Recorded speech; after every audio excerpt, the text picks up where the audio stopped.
మీరెప్పుడైనా తోటకూర, పెసరపప్పు కలిపి వండుకున్నారా? చాలా టేస్టీగా ఉంటుంది అండ్ చాలా కమ్మగా గూడా ఉంటుంది.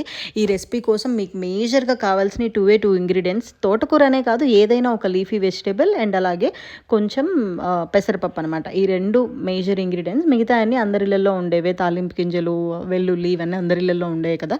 అందుకనే స్పెసిఫిక్‌గా మెన్షన్ చేయట్లేదు. రెసిపీ విషయానికొస్తే ఫస్ట్ మనం గీ రోస్ట్ చేసుకోవాలనమాట. మనం తీసుకునే పెసరపప్పు, నేనిక్కడ హాఫ్ గ్లాస్ పెసరపప్పు తీసుకున్నాను. అది గీ రోస్ట్ చేసుకొని కొంచెం వాటర్ వేసేసుకొని 80-90% తర్వాత ఒక ప్యాన్లో కొంచెం ఆయిల్ వేసుకొని తాలింపు గింజలు అన్నీ వేసుకొని వేయించుకోవాలి. తర్వాత చిన్న పేస్ట్ రెడీ చేసుకోవాలన్నమాట. ఆ పేస్ట్ కోసం 4-5 వెల్లుల్లి రెబ్బలు, కొంచెం జీలకర్ర అండ్ కొంచెం కారం వేసుకొని బాగా దంచుకొని ఆ పేస్ట్ని కూడా కొంచెం ఆయిల్లో ఫ్రై చేసుకోవాలన్నమాట. ఎందుకంటే వెల్లుల్లి పచ్చిగా ఉంటాయి కాబట్టి ఫ్రై చేసేసుకోవాలి. దాని తర్వాత మీరు కట్ చేసి పెట్టుకున్న ఏ లీఫీ వెజిటబుల్ అన్నా వేసేసుకొని, ఉప్పు కొంచెం వేసేసుకొని మగ్గించుకున్న తర్వాత ముందుగా మనం ఉడికించిన పెసరపప్పు వేసుకొని కాసేపు ఫ్రై చేసేసుకొని దించేసుకోవడమే. చాలా